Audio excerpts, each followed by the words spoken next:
اعوذ باللہ من الشیطان الرجیم بسم اللہ الرحمن الرحیم الحمد للہ رب العالمین الصلاۃ والسلام علی اشرف الخلق محمد وآلہ الطیبین الطاہرین اللہم صل علی محمد وآل محمد وعجل فرجہ۔ ہماری بحث کتاب شرائع الاسلام میں نماز کے بیان میں رکن ثانی میں چل رہی ہے حوالے صلاۃ میں، اور ہم نے اس میں نیت کو بیان کیا۔ تھوڑا سا نیت کے بارے میں دو مسئلے رہے اور باقی انشاءاللہ تکبیر کے بارے میں بیان کرتے ہیں۔ کہہ رہے ہیں کہ جائز ہے نیت کا منتقل کرنا بعض مواقع پر۔ ان میں ایک یہ ہے کہ جب انسان نماز ظہر پڑھ رہا ہو جمعے کے دن اور وہ مثلا سورہ جمعہ نہ پڑھے تو اسے نافلہ کی طرف بدل دینی ہے اس کو، اور پھر دوبارہ سے یعنی سورہ جمعہ نافلہ کی طرف بدل دے، پھر اسے پوری کا ٹائم نہیں ہے توڑ دے اسے، جب پوری کا وقت نہیں ہے تو پھر دوبارہ نماز شروع کر سورہ جمعہ پڑھے جمعے کے دن نماز ظہر۔ اگر کوئی چاہتا ہے کہ میں نماز ظہر میں جمعے کے دن سورہ جمعہ پڑھوں، یعنی جمعہ نہیں اس کا پڑھا اور ظہر پڑھ رہا ہے اور وہ چاہتا ہے کہ سورہ جمعہ پڑھوں، اب اسے یاد آیا جب اس نے دوسرا کوئی اور سننا شروع کر دیا تھا تو ظہر کی نماز تو واجب ہے نا، تو اسے واجب نماز تو نہیں توڑ سکتا، حرام نہیں توڑنا۔ اسے کیا چاہیے کہ اپنی نیت کو نافلہ کی طرح بدل اور نافلہ کی نیت کر کے پھر اسے توڑ دے اور پھر اس کے بعد دوبارہ سے نماز شروع کریں۔ یا مثلا پوری کر لے، نافلہ بھی نافلہ پوری کرنا چاہتا ہے تو پوری کر لے یا توڑ دے، توڑنے میں بھی کوئی حرام نہیں ہے۔ جو کس کے لیے جو شخص بھول جائے سورہ جمعہ کا پڑھنا۔ دوسرے اگر انسان کسی فریضہ نماز کو پڑھ رہا ہے، نیت کر لی اس نے اس نماز کی کہ جس کو ابھی نہیں پڑھنا تھا، پہلے پڑھنا تھا اسے دوسری نماز کو، لیکن شروع کر دی اس نے دوسری نماز۔ مثلا نماز ظہر و عصر ہے تو پہلے ترتیب کے اعتبار سے کون سی نماز پڑھی جائے گی؟ نماز ظہر پڑھی جائے گی۔ اس نے شروع کر دی نماز عصر، اب اسے یاد آیا کہ میں نے تو نماز ظہر تو پڑھی نہیں، تو نماز ظہر سے پہلے تو عصر نہیں پڑھ سکتے۔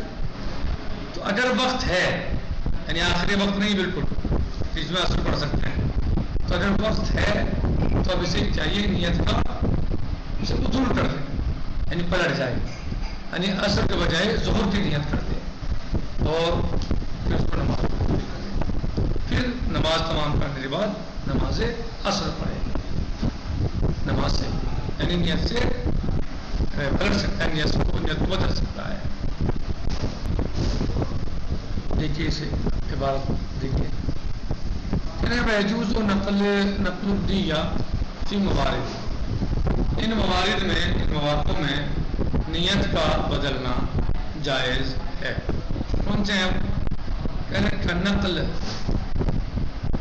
الظہر، جیسے ظہر سے مثلا کب کا یوم الجمعہ، جمعے کے دن،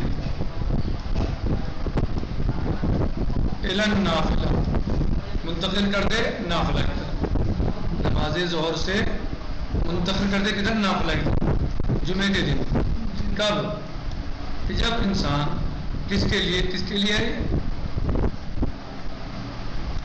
لمن نسی قراءۃ الجمعہ وقرأ غیرہ، وہ شخص، یہ اس شخص کے لیے ہے کہ جس نے یا جو بھول گیا سورہ جمعہ کا پڑھنا اور اس نے دوسرے سورہ کو شروع کر دیا ہے، پڑھ دیا، اور چاہتا ہے کہ میں نماز ظہر میں جمعے کے دن جمعہ نہیں پڑھا، اس نے ظہر پڑھ رہا ہے تو یہ چاہتا ہے کہ میں نماز ظہر میں کیا پڑھوں؟ سورہ جمعہ پڑھوں، لیکن یہ بھول گئے، بعد میں سے یاد آیا کہ وہ سورہ اس نے پڑھ لیا، پھر اسے یاد آیا تو اب اس کے لیے جائز ہے کہ یہ پلٹ جائے، یعنی اس کو جو ہے وہ اپنی نیت کو نافلہ کی طرف بدل دے، اور نافلہ کی طرف بدل کے جو ہے وہ کیا کرے، اس کو پوری کر لے یا توڑ دے، اور بعد میں پھر جو ہے وہ نماز ظہر پڑھے سورہ جمعہ کے ساتھ۔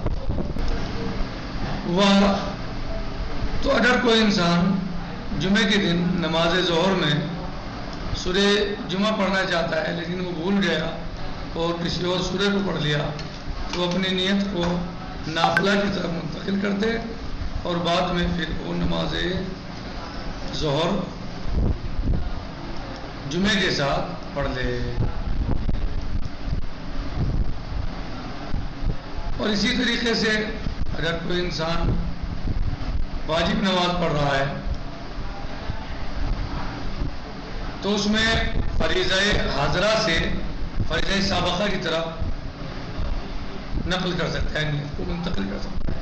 مثلا نماز ظہر و عصر پڑھنی تھی تو پہلے ظہر پڑھنی چاہیے، شروع کر دی عصر کی نیت کی، نماز شروع کی۔ نماز میں یاد آیا کہ مجھے تو ظہر پڑھنی ہے، پہلے عصر نہیں پڑھنی، وقت میں وسعت بھی ہے، تو اپنی نیت کو ظہر کی طرف منتقل کر دے اور نماز کو تمام کرے، بعد میں پوری کرے لی، اور پھر اس کے بعد نماز عصر شروع کرے اور پڑھے۔ یہ تھا نیت کا مسئلہ۔ اب آئیے الثانی، دوسرا کیا ہے؟ افعال صلاۃ میں سے جو رکن ہے وہ ہے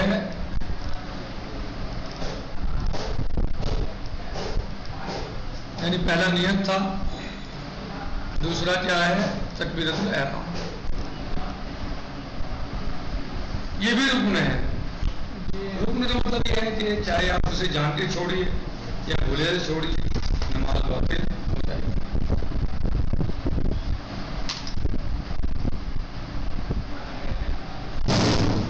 کیا طریقہ ہے اس کا؟ اس کا طریقہ یہی ہے کہ اللہ اکبر، اس طرح کہے انسان، ایسے کہے اللہ اکبر۔ اگر کوئی یہ چاہے کہ اس کے معنی سے منعقد کر لے تو وہ معنی سے منعقد نہیں، ان کو ترجمہ پڑھ لے، یعنی کوئی ترجمہ پڑھ لے کہ اللہ سب بہت بڑا ہے، سب سے بڑا ہے، یہ کافی نہیں ہے۔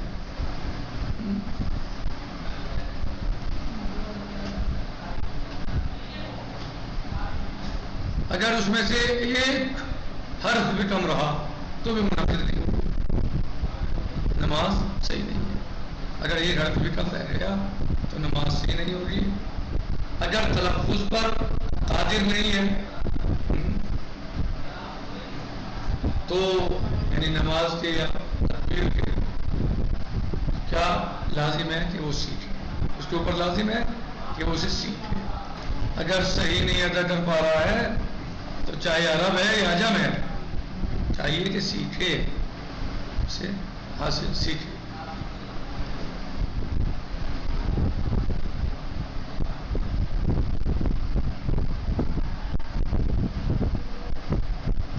لیکن نماز میں مشغول نہیں ہونا چاہیے جب تک وہ نہ سیکھ لے۔ اگر وقت میں وسعت ہے تو پہلے سیکھنا چاہیے صحیح، اور پھر نماز میں مشغول ہو، یعنی سیکھنے سے پہلے نماز میں مشغول ہونا صحیح نہیں۔ اور اگر جو ہے وہ وقت تنگ ہے تو تکبیرۃ احرام کہے گا، اس کے ترجمے کے ساتھ ہی کافی ہے، اس کا ترجمہ کیا ہے صحیح۔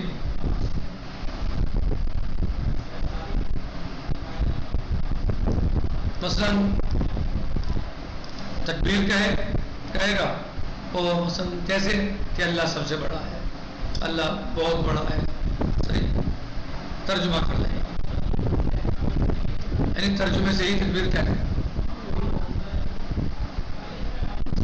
اور اگر کوئی گونگا ہے تو قدر امکان جتنا ممکن ہے اتنا بولے گا، کلام کرے، اتنا کہے گا۔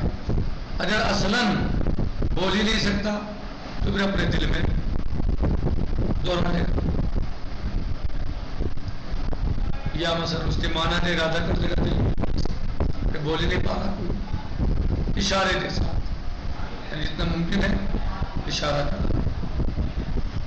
یعنی اگر کوئی انسان گونگا ہے، بالکل دوہرا ہی نہیں پا رہا، کہہ ہی نہیں پا رہا ہے، تو دل میں ارادہ کر لے، اس کا دل میں سوچ لے، کہہ لے دل میں، اور انگلی سے اس طرح اشارہ کر دیا. مثلا جو اشارہ ہے بل.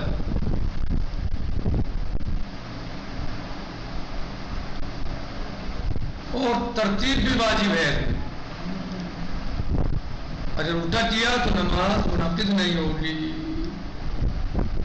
مثلا کوئی کہے اکبر اللہ، صحیح نہیں ہے، نماز منعقد نہیں ہے، بلکہ کیا کہنا ہے؟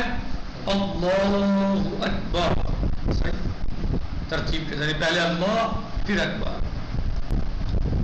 مستحب ہے اس میں 4 چیزیں، اسے انشاءاللہ بھی تطبیق میں کرتے ہیں. کہہ رہے ہیں کہ الثانی الرکن الثانی تکبیرۃ الاحرام وہی رکن، تکبیرۃ الاحرام ہے اور وہ رکن ہے.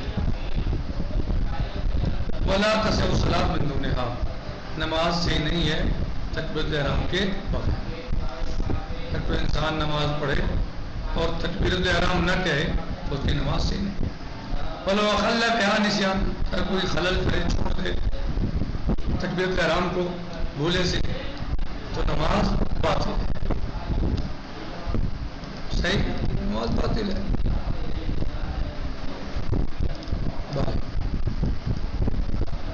وَسُورَتُهَا سورۃ تکبیرۃ الاحرام، یعنی کیسے کہی جائے گی؟ ان یقول، اس طرح کہے گی اللہ اکبر ولا تنعقد بمعناها. اور یہ تکبیرۃ الاحرام اپنے معنی سے منعقد نہیں ہوئی، صرف کوئی ترجمہ کر دے اللہ بڑا ہے، اللہ بزرگ ہے، اس سے منعقد نہیں ہوگی، اس سے تکبیرۃ الاحرام نہیں کہا جائے گا. ولو اخل بحرف منها، اگر ایک حرف میں بھی خلل کیا تو تکبیرۃ الاحرام نہیں ہوگی اور صلاۃ منعقد نہیں ہوگی. لم تنعقد صلاۃ، اس کی نماز منعقد نہیں ہوگی. فإن لم يتمكن من التلفظ بهما العجم، اگر تلفظ پر متمکن نہیں ہے، جسے عجمی انسان جو ہوتے ہیں، کہہ رہے ہیں لزمہ التعلم، اس کے اوپر واجب ہے کہ وہ سیکھے. ولا يتشاغل بالصلاۃ مع سعة الوقت، اور سیکھنے سے پہلے اگر وقت وسیع ہے تو نماز میں مشغول نہ ہو، بلکہ پہلے سیکھے اور پھر نماز میں مشغول ہو، پھر نماز شروع کرے. فإن ذاق حرم بترجمتها، کہہ رہے ہیں اگر وقت تنگ ہے نماز کا تو تکبیر ترجمے کے ساتھ ہی کہہ لے، بس میں ترجمہ کر لے اس کو، ٹھیک. ولا خلاص، یعنی تہلک اللہ بڑا ہے، سب سے بڑا ہے، بہت بڑا ہے. اور گونگا ینطق بہا، تکبیر کہے گا، بولے گا اس میں اللہ قدر الامکان، جتنا ممکن ہو. فإن عجز عن النطق اصلا، اگر بالکل عاجز ہے وہ بولنے سے اصلا، قلب ہو تو اپنے دل میں کہے گا بمعنی مال اشارہ، اور اس پر اشارہ کرے گا مثلا انگلی سے، اس طرح دل میں اس کے معنی کا قصد کر لے گا، ارادہ کر لے گا، دوہرا لے گا، کہے گا، اس کو دل میں کہے گا اور اشارہ کرے گا. وہ ترتیب و فیہا واجب، اور تکبیرۃ الاحرام میں ترتیب بھی واجب ہے. ولو عکسا، اگر کسی نے اس کا الٹا کیا، لم تنعقد الصلاۃ، تو نماز منعقد نہیں ہوگی. یعنی کوئی اللہ اکبر کے بجائے اکبر اللہ، صحیح نہیں ہے.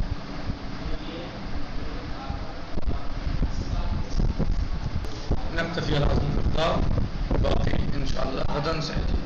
الحمدللہ رب العالمین. السلام علیکم ورحمۃ اللہ وبرکاتہ. فی امان اللہ. خدا حافظ.